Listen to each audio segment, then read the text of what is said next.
tem aqui embora. Vou tentar apresentar aqui. Vamos lá. É, boa tarde a todos. Boa Ah, não, tarde. peraí. Boa tarde. Tá É pronto. tarde mesmo? É tarde. Boa tarde a todos. Minha apresentação. Boa tarde, boa noite. Minha apresentação vai ser sobre azulejos andaluzes. Eu queria começar a minha apresentação com uma pergunta. Tá gravando? Não, duas perguntas. A primeira é: tá gravando? Tá. Tá. Eu tô. O Ike tá? Sim, Tá. Beleza. Segunda pergunta: alguém aqui tem azulejo em casa? sim.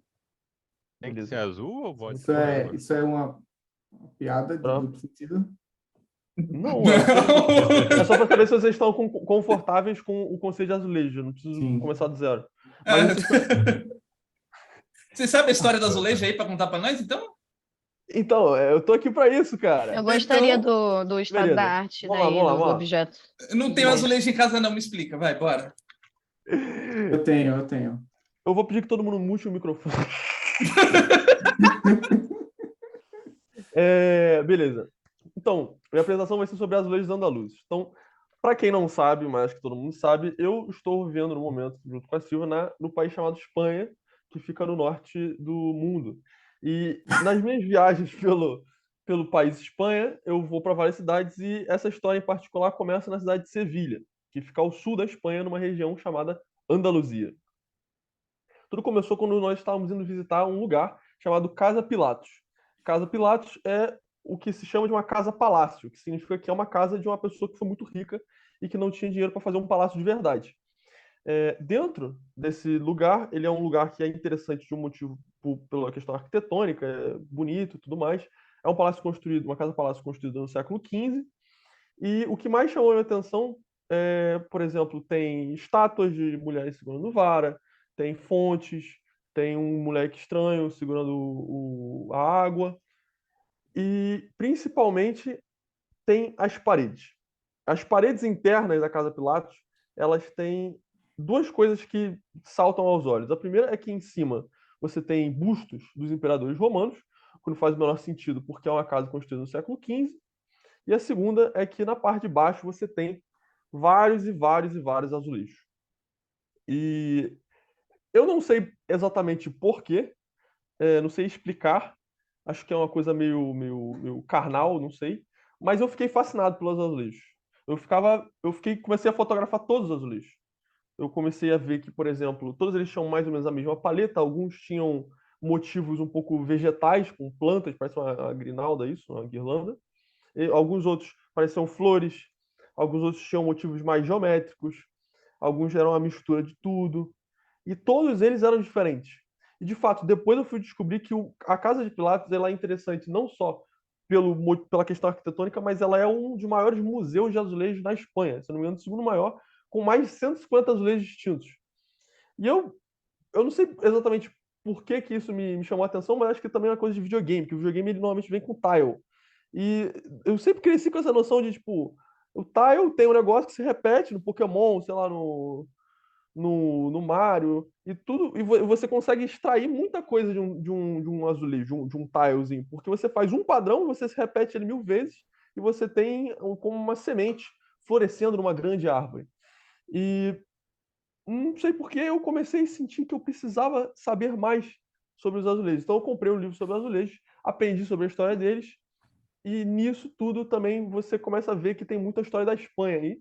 E eu vim trazer para vocês um pouco dessa história, dessa tradição artística, esse meio artístico, para vocês poderem ter um gostinho do que é um azulejo, sem ter que lamber a parede do banheiro. Então a minha apresentação é sobre azulejos andaluzes.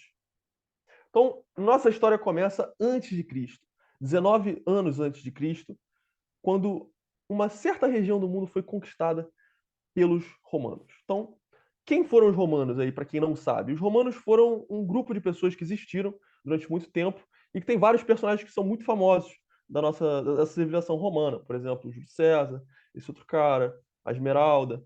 E para quem já jogou em War Império Romano, sabe que inclui essa região do mundo, a Espanha.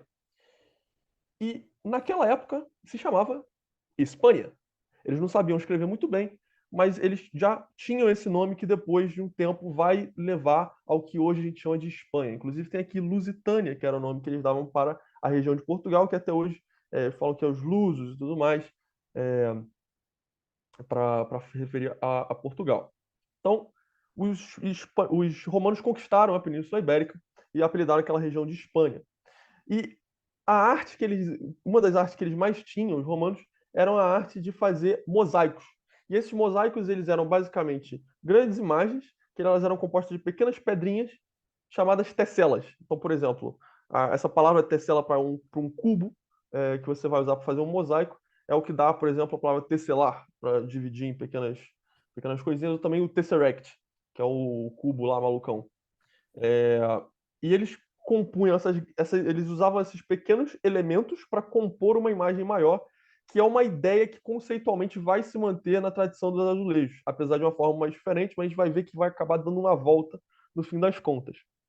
E o que eles representavam com esses mosaicos? Principalmente figuras mitológicas, imagens de guerras, nesse caso uma conquista naval, aqui um combate, talvez um combate de gladiadores, pássaros, porque eles tinham pássaros naquela época. E uma outra coisa interessante é que eles tinham mosaicos tanto nas paredes quanto no chão. Mas como a parede tende a cair e o chão tende a não cair, os que sobraram até hoje são os que ficavam no chão. Então, normalmente, quando você vai ver um mosaico, ele vai estar no chão. E aí dá para ter uma noção do tamanho dele, que eles eram bem grandes, era como tapete sem que você não precisa lavar. Esse aqui é uma foto que eu tirei. Boa parte das fotos da apresentação fui eu que tirei. Esse aí também é em Sevilha, que representa um bacanal. Mas se a gente quiser ir mais, para a gente quiser ver coisas mais parecidas com azulejos, além dessa conexão conceitual que também se localizava na Península Ibérica, a gente precisa ir avançar um pouco mais na história do tempo para o século VIII, depois de Cristo, quando a gente vai ter algo chamado a Al-Andalus. Então, para quem não sabe, basicamente houve um período em que, no século VIII, vou contar da seguinte maneira. Depois que os romanos caíram, eles se dividiram em duas partes. A parte do Ocidente, ela foi meio que dividida entre os povos, as tribos, por exemplo, os godos, os visigodos, os ostrogodos, os vândalos e tudo mais. A parte da Península Ibérica foi basicamente dominada por reinos visigodos, desde não sei quando até mais ou menos o século VII. E esses reinos visigodos, eles meio que entravam em guerra toda hora, e frequentemente, os do sul, principalmente, eles pediam ajuda para os muçulmanos do norte da África, porque os muçulmanos do norte da África sabiam muito mais de guerra e eles trabalhavam um pouco como mercenários, um pouco como aliança, e eles começaram a entrar na política da Península Ibérica meio que por aí. Até que chegou um momento que eles pensaram, cara, esses caras não têm nem puta ideia do que eles estão fazendo. E se a gente tomar essa porra, vai ser mais jogo. E aí eles decidiram tomar toda a Península Ibérica e se iniciou essa região chamada Al-Andalus, que é basicamente toda a Península Ibérica sob o controle de dinastias muçulmanas.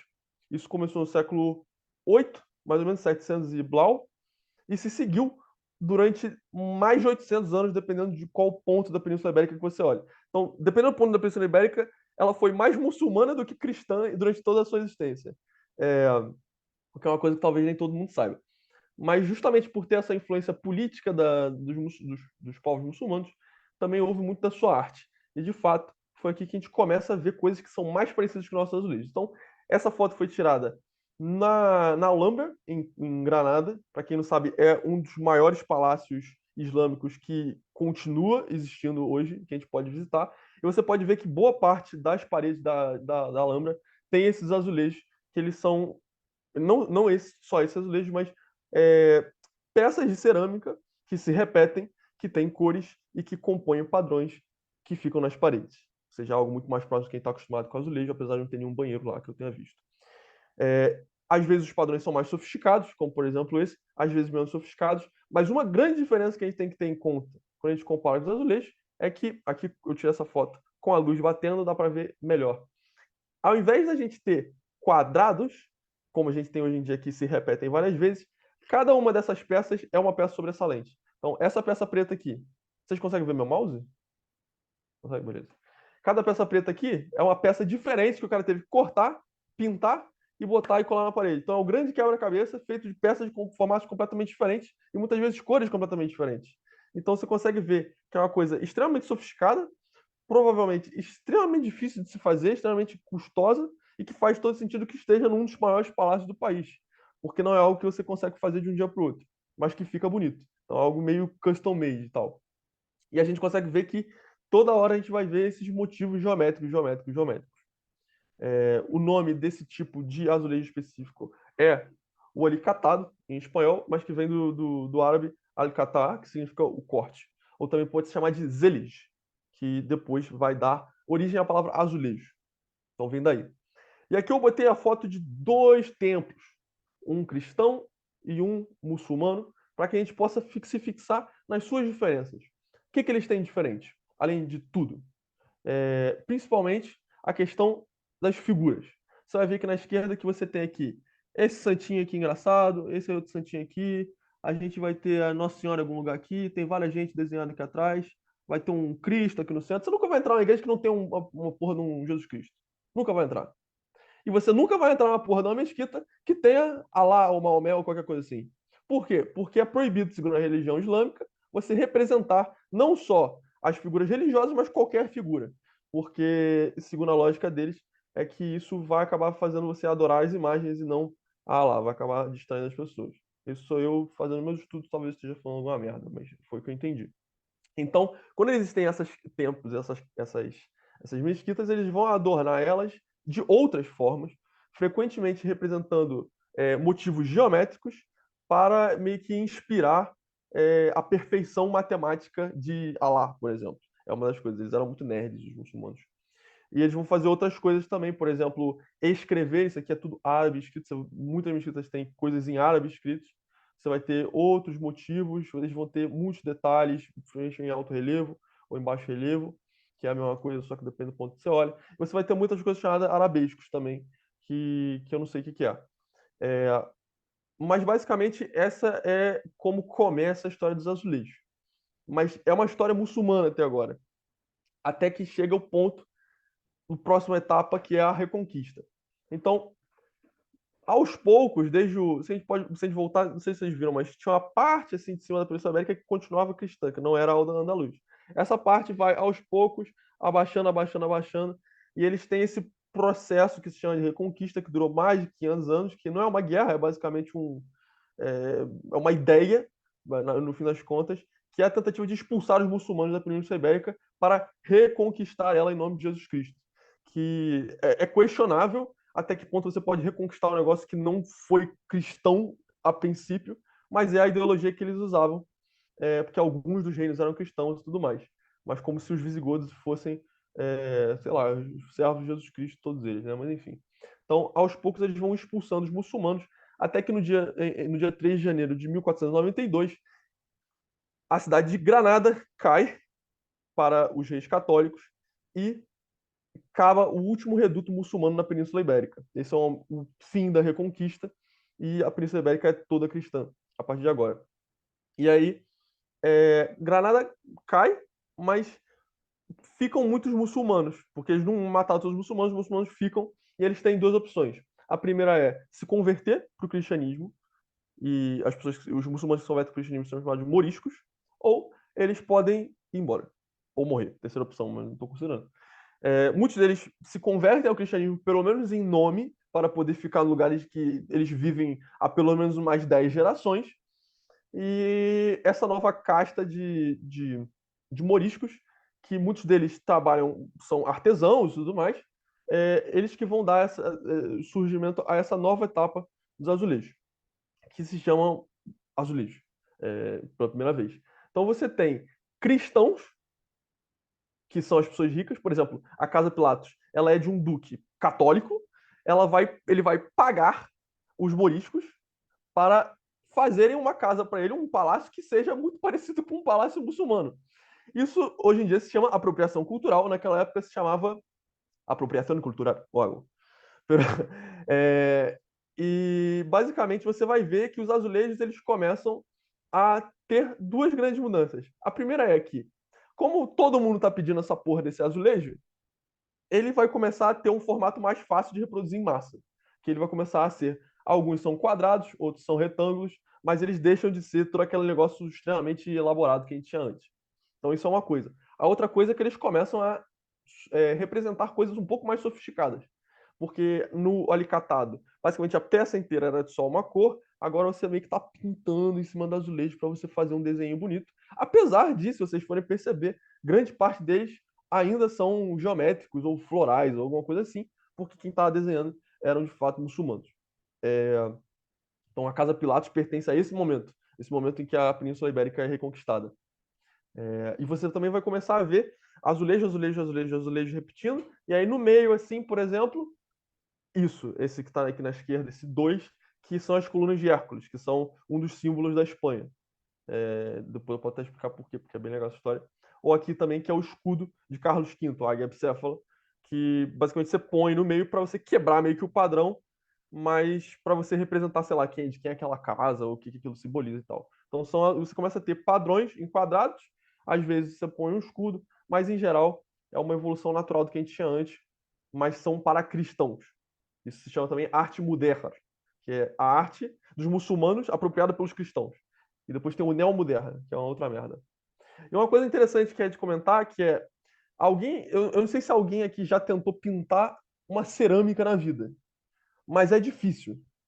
Porque, por exemplo, se você pega uma placa de barro ou de argila, né, que é a mesma coisa, e você quer cerâmica, o barro vira cerâmica quando você queima numa temperatura muito alta, né? Você queima uma temperatura menos alta, ela vira biscuit, por exemplo. Quando você queima na temperatura muito alta, se você pinta antes, você não pode pintar depois, não tem sentido. Dependendo de como você faz, quando você põe ela no forno, as cores se misturam e fica esta merda. E isso não é o que a gente tem aqui. A gente tem um negócio muito elaborado. Então eu vou comentar as duas principais técnicas que eles usavam para pintar os azulejos, que eu acho legal, porque eles eram muito inteligentes. A primeira é chamada de corda seca, que é que você vai pegar uma tintura e você vai fazer uma line art, onde você quer que divida assim, as cores. Por exemplo, aqui quer que divida o rosa do amarelo, você vai desenhar uma linha preta assim, para dividir as cores. Essa linha é feita de um composto que envolve 3 substâncias que eu não me lembro, mas uma delas é o óxido de magnésio, que essa substância ela é polar. Então ela não se mistura com a tinta e ela serve para dividir. Então ela divide certinho. E aí você vai pensar, porra, mas aqui tá preto. Essa merda aqui não tem nada preto, não tem essa caralho de linear, você tá mentindo. Mas é porque eles são tão inteligentes que essa mistura, quando você põe ela no forno, ela evapora. Então ela some.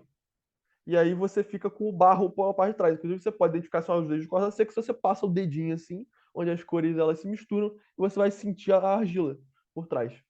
Essa é a primeira técnica. A segunda técnica, tem um vídeo aqui, depois eu posso. A segunda técnica é cuenca, que não é cueca, é vale em espanhol, que você pega. Eu falo de cueca, todo mundo ri, é foda, né, cara? O humor é, enfim, é universal. A gente pega assim, você tem a argila mole, você pega você faz tipo um carimbo de madeira, você faz assim, e aí você vai criar um relevo. Então, por exemplo, aqui talvez não dê para ver muito bem. Nessa foto que tá pior dá para ver melhor. Que, por exemplo, aqui no branco, você vai ver que nas bordas você tem uma subida. Essa subida é porque nessa parte branca ela tá afundada. E essa parte azul aqui ela também tá afundada. Mas tem meio com uma colina entre elas, que é o barro original. Então o próprio barro atua como uma barreira para não misturar as cores. Não sei se dá para imaginar direito, mas tipo, você enfia assim, tipo, as partes que tem a cor são as partes afundadas e a line art é a parte de cima. Então, você tem um vale assim e as cores não se misturam. Essa era uma outra técnica, um pouco mais talvez inteligente, mas aí você passa a mão assim no azulejo e você vê que está em alto relevo as linhas que dividem as cores. E aí logo acontece uma outra coisa. Eu falei que esse período que eu estou falando durou um pouquinho, porque acontece uma outra coisa na história da Espanha que é muito interessante, que é que tem um cara muito burro que ele queria ir para um lugar e ele foi para outro. E acabaram se descobrindo um novo continente. Inclusive, para quem não sabe, Cristóvão Colombo morreu achando que ele estava na Índia. E aí, o que acontece? Você começa a ter, inclusive, o ano de 1492, em que Granada foi retomada, o ano de término da Reconquista, ele também é um ano muito famoso na Espanha, porque é o ano em que Cristóvão Colombo se consegue o dinheiro para ir para a América, ou para a Índia, no caso, né?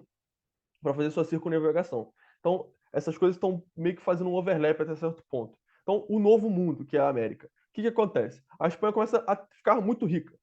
muito, muito rica. Porque ela encontrou ouro no meio do nada. Muita sorte.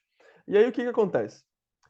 Você, em um dado momento, não demora muito, os reis católicos, Fernando e Isabel, eles param e pensam: porra, se todo mundo vai para a América para ficar achando, para trazer riqueza, e eles vão voltar em qualquer lugar, vai ficar meio difícil. Eles não vão pagar imposto direito.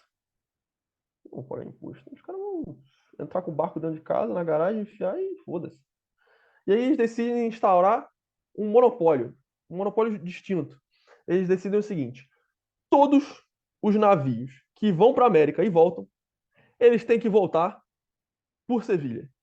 Porque Sevilha tem você consegue ver que tem um rio, ele vem para cá, que é o Guadalquivir, ele passa por Sevilha. Então Sevilha tinha um porto, esse porto chama Porto de Índias, e durante muito tempo, eu acho que mais ou menos 70 anos, eu acho que é até mais 120 por aí, todos os navios que voltam na América passam por Sevilha. E aí você tem os oficiais lá carimbando e garantindo que todos os impostos estão sendo pagos direitinho para os reis. O que acontece então com Sevilha, do dia para a noite? Sevilha vira de aquele lugar no sul que os muçulmanos gostam tanto para novo nexo da nova ordem mundial. Então você tem uma mistura do caralho. Porque você tem uma região que do nada vira esse ponto bizarro em que várias culturas se conectam. Então você tem, como a Espanha está dominando todo esse transporte ultramarino, você tem italianos, né, napolitanos, é, holandeses, pessoal da Inglaterra, todo mundo descendo para ficar em Sevilha, para ter ou ficar de olho no que está chegando e saber se preparar e comprar e tudo mais, para estar lá na fila de frente. Então, Sevilha virou uma cidade muito cosmopolitana do nada. É, e você vai ter essas diversas culturas, principalmente europeias, se misturando e gerando também uma influência no que mais importa, que são os azulejos. É, e aí, do nada, o azulejo vira isso, de azulejo de gente morta. É, basicamente, você começa a ter azulejos que são os azulejos pintados. Os azulejos não mais representam padrões que vão se repetir, mas eles vão virar meio que, se não me engano, fresco. Fresco, tipo, a Capela Sistina, você pinta lá um negócio na parede. Você pinta um negócio no teto, é fresco, né? Que chama. Azulejo é tipo um fresco, só que ele é um fresco em cerâmica e você tem tiles que vão formar a imagem final, tipo um quebra-cabeça. E eu gosto muito porque parece aqueles cheats que eles faziam nos jogos antigamente, que eles queriam fazer uma imagem, tipo, você vai ver no, sei lá, no Mario, tá ligado? Aí você vai ver, tipo, como é que é a montanha, desenho da montanha. A montanha são vários tiles, assim, que eles repetem, tá ligado? Inclusive, tipo, esses azulejos aqui da roupa do cara provavelmente já eram intercambiáveis, tá ligado? Não tem aqui na apresentação, mas tem exemplos em que eles literalmente trocaram sem querer os azulejos de localidade, porque eles são para representar uma imagem maior no final, mas está fazendo isso com elementos menores. Então, você acaba dando. Por isso que eu falei da volta, porque você está voltando para aquele conceito do mosaico romano, em que você tem peças pequenas para representar uma peça maior. Inclusive, hoje em dia, quando a gente pensa em azulejo, azulejo de banheiro de ninguém, provavelmente é assim. A menos que tenha alguém morrido no teu banheiro. E aí você tem imagens religiosas também, frequentemente são imagens religiosas nessa época. Aqui dá para ver o santo, porque eles têm o chapéu na cabeça que fica caindo. E você tem aqui o fresco, esse meme aqui, que é para representar isso, de que esse azulejo é bem feio, inclusive, de que o azulejo muitas vezes representava, era uma tentativa de fazer uma pintura na parede, é, sem você ter que pintar na parede. E aí, e aí você pode perguntar, poxa, mas e os azulejos, então, padrões sumiram? Não, eles não sumiram, mas eles mudaram um pouco. Por exemplo, no Alcázar de Sevilha, você vai ter essas paredes, são todas dessa época. E se você for notar bem, é um meio termo bem bizarro. Porque ao mesmo tempo em que cada azulejo não é um objeto independente, já te dou a palavra. Cada azulejo é um objeto independente. Não, cada azulejo não é um objeto independente, porque eles não são um padrão que se repete. Ao mesmo tempo, eles formam uma imagem maior, mas essa imagem se repete. Então, por exemplo, isso aqui é tipo um azulejão. E ele vai se repetindo várias vezes. Mas o azulejão é feito de pequenos azulejos. Então é um meio termo entre esses dois movimentos aí.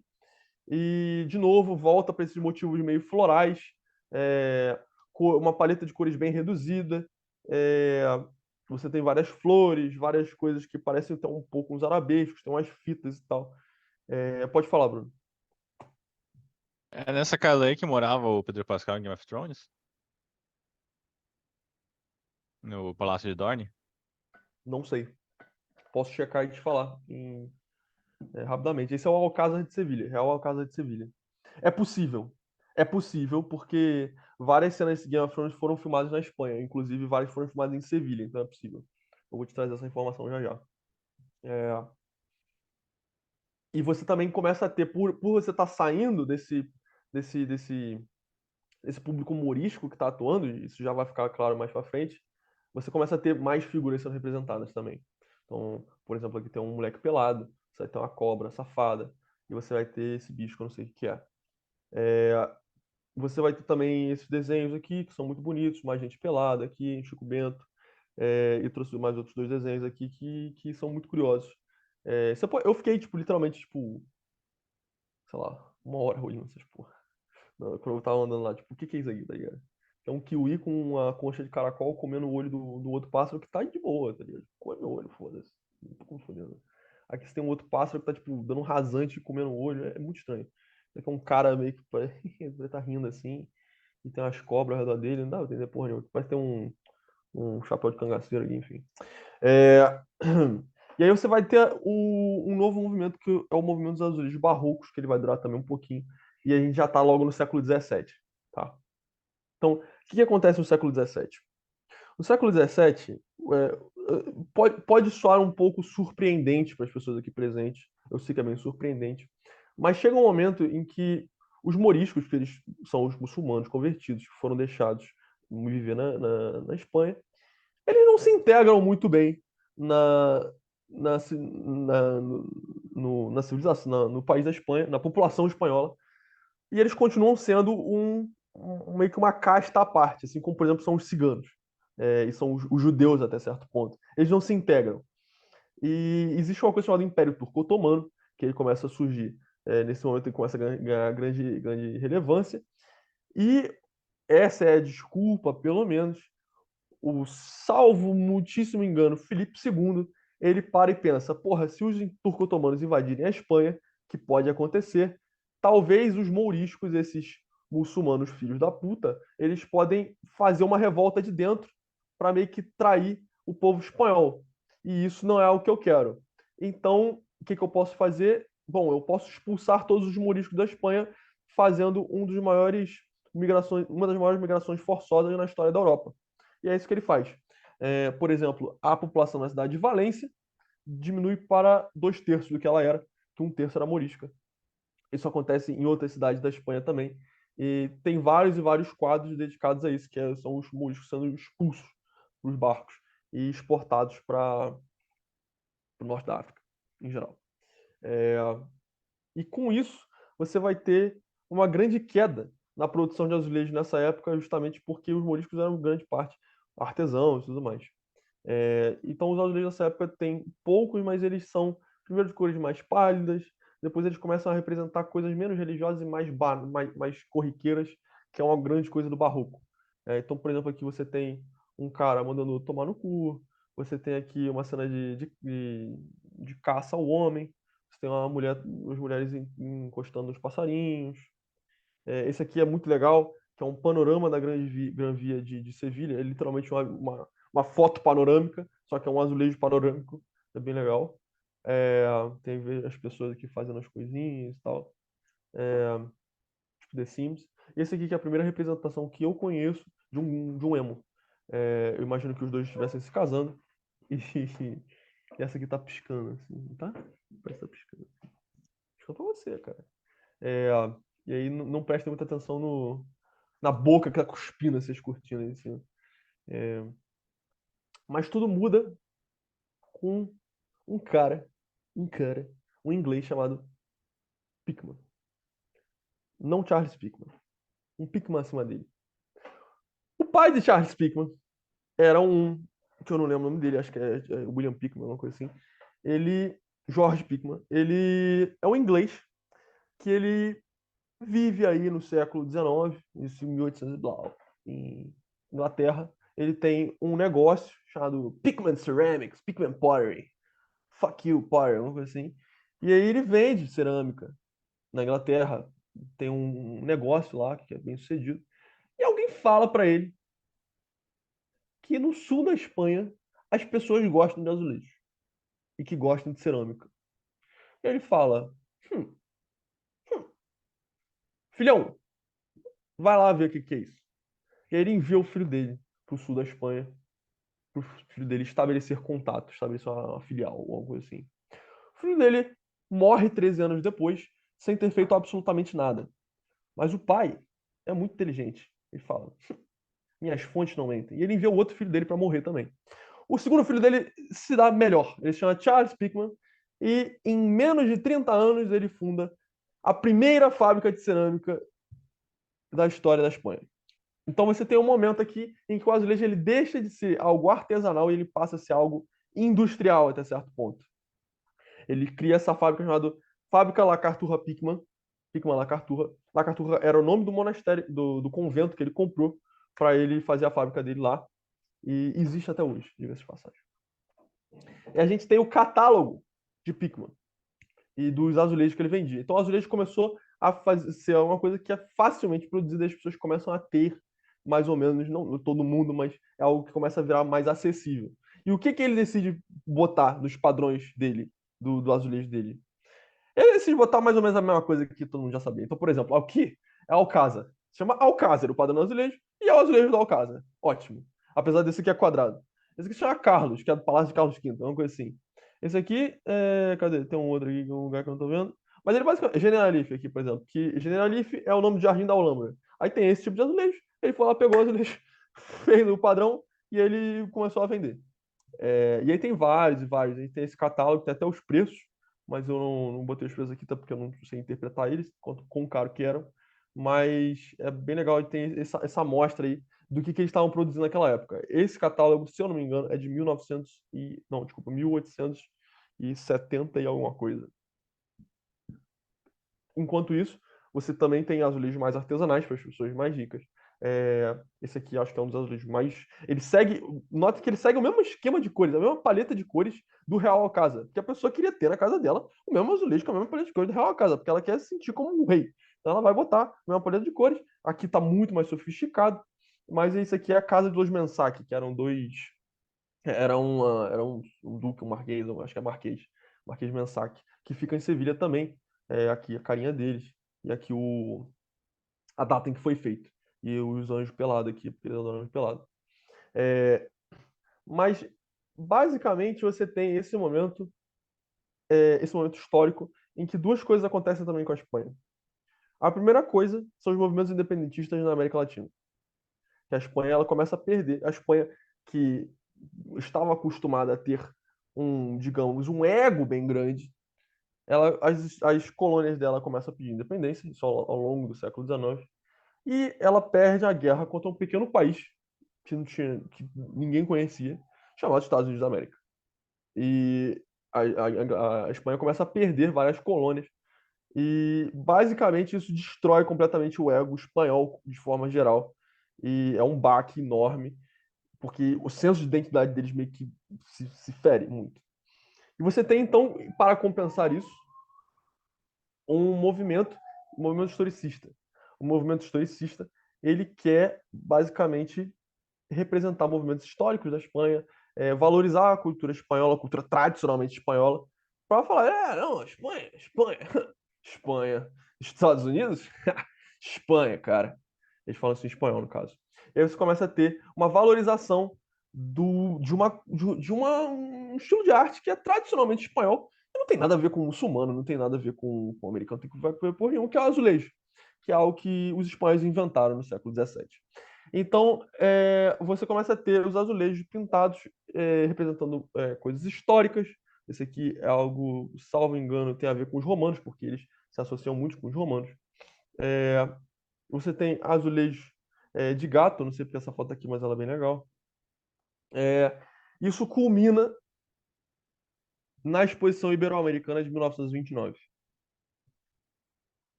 No Civilization, não tem a World Fair, como é que chama? Feira Mundial, alguma coisa assim, que você pode convocar quando você está na Era Moderna. Então, a exposição ibero-americana de Sevilha é tipo isso. Basicamente, a Espanha, em mais ou menos depois da Primeira Guerra, eles decidiram ter um outro viés. Na verdade, em 1910, por aí, eles já estavam começando a pensar na exposição. Eles começaram a falar, pô, colônias. Colônias. Vocês pediram independência, mas vocês não precisa não atender meu WhatsApp. Não precisa não verificar minha mensagem que eu mandei para você do meme de bom dia. Não precisa fazer isso. Então vamos fazer aqui uma grande exposição em Sevilha, que é um lugar de merda, que não tem mais nada nesse momento. A Sevilha tá na merda, mas eles falam, pô, Sevilha, a gente vai fazer uma exposição lá. Tá, todas as ex-colônias estão convidadas para a gente fazer uma grande festa da democracia. Beleza? E aí, como vai funcionar? Beleza? Vou explicar para vocês. Aí tem um parque, chamado Parque de Maria Luísa. Tem porra nenhuma. É um terreno baldio. Beleza? Cada um dos países, vocês vêm para cá, vocês, com o seu dinheiro, claro, vocês constroem um prédio. Que tal? Vocês vão construir um edifício. É um edifício que ele vai ser arquitetonicamente inspirado na cultura que vocês desenvolveram no país. Vocês não são países, né? Vocês não têm independência, cara, vocês têm cultura de vocês. Vocês vão fazer um prédio, um edifício, uma construção com a inspiração arquitetônica de vocês. Dentro desse edifício, vocês expõem a cultura de vocês e vão ser como pavilhões diferentes. Vai ter pavilhão da Venezuela, pavilhão de Colômbia, pavilhão fala outro país aí também. Chile. Pavilhão do Chile. E vocês vão, depois que terminar a exposição, claro, vocês não vão levar para casa, vai ficar aí. Mas todo mundo vai ver e vai falar, porra, bonito esse prédio. Pavilhão de Venezuela. Eu tenho que ir para Venezuela. Vamos fazer isso. Então, o que vocês acham? Enquanto isso, o que aconteceu? Esse aqui é o mapa do Parque de Maria Luísa. Você consegue ver basicamente os pavilhões e tal. Aqui está o pavilhão de Portugal, 26. Não sei onde está o 26. Pavilhão de não sei o que, Múrcia, não sei o que. Enfim, tá tudo aqui. E tem esse aqui grandão. Tá vendo? Esse D aqui, mais ou menos. Esse é né? Porque se chama a exposição ibero-americana, eu vou fazer, o maior vai ser o da Espanha, né? Eu vou fazer um negócio grandão que vai ser aqui, vai ficar foda. Então a Praça da Espanha, que é o pavilhão da Espanha, é o maior de todos. Eu já vou mostrar ele já já. Então você tem o pavilhão da Venezuela, que é essa merda aí. Você tem esse aqui, que é o pavilhão da Colômbia, que ele tá mais legal, parece que veio do, sei lá, qual chama? Red Alert 3, sei lá. Você tem o pavilhão do Brasil. Não, peraí. Tem o pavilhão do Brasil. O que o Brasil tá fazendo aí, cara? Vocês já viram aqui, né? A bandeira do Brasil. Que porra do que o Brasil tá fazendo aí? Então, a exposição se chama exposição ibero-americana. Não se chama exposição hispano-americana, como originalmente ia se chamar.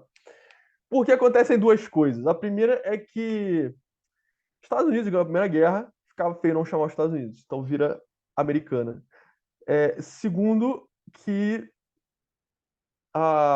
os caras da Espanha queriam ter uma boa relação com Portugal, porque você vai fazer uma festa na tua casa, fica feio não chamar o teu vizinho, ao menos por chamar, porque ele vai ver que tá entrando um monte de gente na tua casa. Vai ficar estranho. Então eles decidiram chamar Portugal por razões diplomáticas. Mas se você vai chamar os Estados Unidos e vai chamar Portugal, você tem que chamar a porra do Brasil. Então o embaixador, de fato, o embaixador espanhol no Rio de Janeiro, que era a capital, é muito engraçado, pelo que eu li, que ele chegou e falou, galera, vocês querem, pro Rio de Janeiro, né? Galera, vocês querem, não sei nem quem estava naquela época, 1910, a exposição demora uns 20 anos para ser construída, tá? Mas eu não sei quem era naquela época, talvez alguém que saiba, mas enfim. Ele chegou lá pros caras, e o embaixador espanhol no Rio de Janeiro falou, pô, galera, vai ter uma exposição maneira lá na Espanha, vocês têm que pagar por um prédio que vai ficar lá. Vocês não estão afim, não? E aí os caras meio que não fizeram caso nenhum para ele. E ele fez um lobby durante 5 anos para ele conseguir. Ele conseguiu, acho que, 1/3 do valor inicial que tinha sido proposto. E o negócio, basicamente, esse pavilhão do Brasil, essa foto, só a fachada ficou concluída. E dentro não tinha praticamente nada. Inclusive, eu vou mostrar a foto para vocês do pavilhão do Brasil, hoje em dia, que ele ainda tá lá. que tá assim. Ou seja, eles reconstruíram a porra toda. Mas tá aqui o nome, Pavilhão do Brasil. Pelo menos o nome se manteve. Ele foi um quartel de polícia durante, acho que 60 anos, e hoje em dia ele é a sede do vice-reitorado da Universidade de Sevilha. Então, o vice-reitor, todos os dias ele entra num lugar chamado Pavilhão do Brasil, e provavelmente ele não se importa. E essa aqui é a Praça de Espanha. Essa é a Praça de Espanha. É grande para caralho. É grande para um caralho. Ela é muito bonita. Essa foto foi eu que tirei. E de cima dá pra ver mais ou menos o formato dela. E aí eu vou fazer uma pergunta. Tem um filme muito famoso que foi filmado nesta praça. Alguém sabe qual é o filme? Alguém quer dar um chute? Todos podem dar um chute. John Wick? Ameaça Fantasma. Liga Extraordinária. Alguém quer dar mais um chute? Não.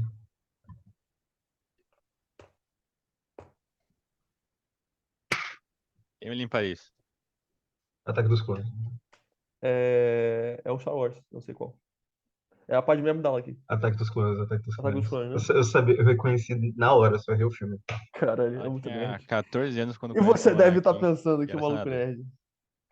nerd. Sim, e tem um outro filme também que eu não botei a foto aqui, mas é o Lawrence of Arabia. Ele é filmado também aí. Tem mais sentido, né? Então, sim.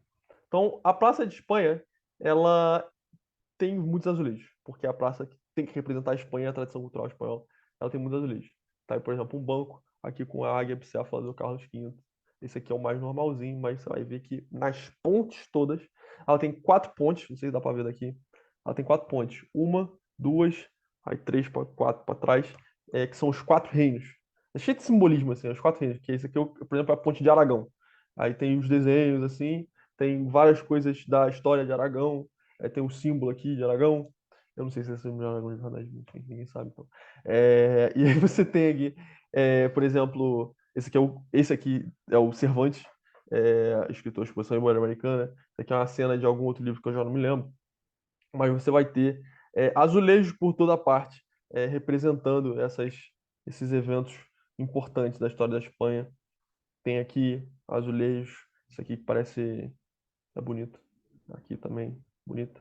E você vai ter também aqui no centro da praça. Peraí. Dá pra ver aqui?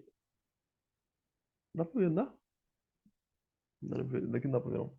Mas você vai ter vários bancos nessa parte. São 49 bancos. E em cada um dos bancos, você tem uma das províncias da Espanha sendo representada. Por exemplo, Barcelona, Banco de Barcelona. Aí você tem um evento importante da história de Barcelona sendo representado aqui, o mapa de Barcelona aqui embaixo, o escudo das casas importantes e tudo mais. E é tudo em azulejo. Tudo em azulejo. Tudo na Praça de Espanha é azulejo. Tudo. Aí tá escrito aqui, ó. Fernando de Aragão e Isabel de Castilha, por exemplo. E aqui o escudo de Barcelona. Acho que é da Catalunha nesse caso. E aí eu não sei que evento é esse, mas algum evento importante. Aí Leão também. Aí tem aqui o mapa de Leão, tudo em azulejo, tudo em azulejo. E eles são em estilos diferentes. E cada um deles foi alguém daquela região que foi chamado para pintar. É bem legal. Deve ser para os espanhóis. E aí, o que se faz normalmente é que você chega e você senta da tua província e tira uma foto. Fala, estou aqui em Sevilha. A foto clássica de Sevilha, você senta na frente do teu banco e você tira uma foto. Então, para finalizar esta apresentação sobre os azulejos, vim aqui no lugar onde tem os azulejos hoje em dia, um dos lugares mais famosos, e eu fui procurar um lugar do Rio de Janeiro. Eu não encontrei. Tinha Madrid, mas eu não moro em Madrid. E aí eu sentei nesse banco. Eu fiz essa cara de merda. E eu terminei minha apresentação. É isso. É isso. Muito boa, muito boa. Leandro, até que tá Pergunta? gente batendo palma. Aí, ó, bate palmas de som. Opa. Perguntas. Perguntei antes, tô esperando a minha resposta ainda. Não sei, pô, deixa eu ver aqui. Pesquisei aqui, é verdade. É verdade? É. É lá? É lá. Legal. Legal. Olha aí. Pra quem é nerd, Espanha é um prato cheio. Pô, mas então, o azulejo, uma vez eu tinha visto que pela definição etimológica, o azulejo ele tinha que ser só azul. Não. É fake. Ele No, não vem de azulejo não tem nada a azul. ver com azul. A Wikipédia, etimologia não tem nada a ver. falácia etimológica. Ótimo. Não, não tem nada a ver. Eu também achava. É porque também você tem em Portugal. É porque eu não falei dos azulejos de Portugal, mas Portugal também tem uma tradição muito grande de azulejos. E todos eles são, em geral, azuis. Tipo aquele do gato lá, tipo, que era azul e branco. Em geral, Portugal é assim, mas não tem nada a ver. É, eles não são. Não tem nada a ver. O azulejo vem do árabe Zelish. Que é... O Eu não lembro o board que que é o game, Zelish, mas assim. o board game azul, que é de azulejo, foi feito na Espanha? O board game azul não é de azulejo. É? É de azulejo, né? É de azulejo, né? Você tem certeza? Sim. É, a capa é um azulejo, não é? Deixa eu ver aqui. É verdade, você está correto. E aí E, sim. faltou atenção à pesquisa. É porque a minha pesquisa é sobre azulejo, não sobre jogo de tabuleiro. Cara, Eu Eu pesquisei tenho, por azul no Google Imagens. eu tenho uma pergunta sobre azulejo. Por favor. É, eu fico uma dúvida no caso do azulejo Cuenca, seu Uhum. pinto.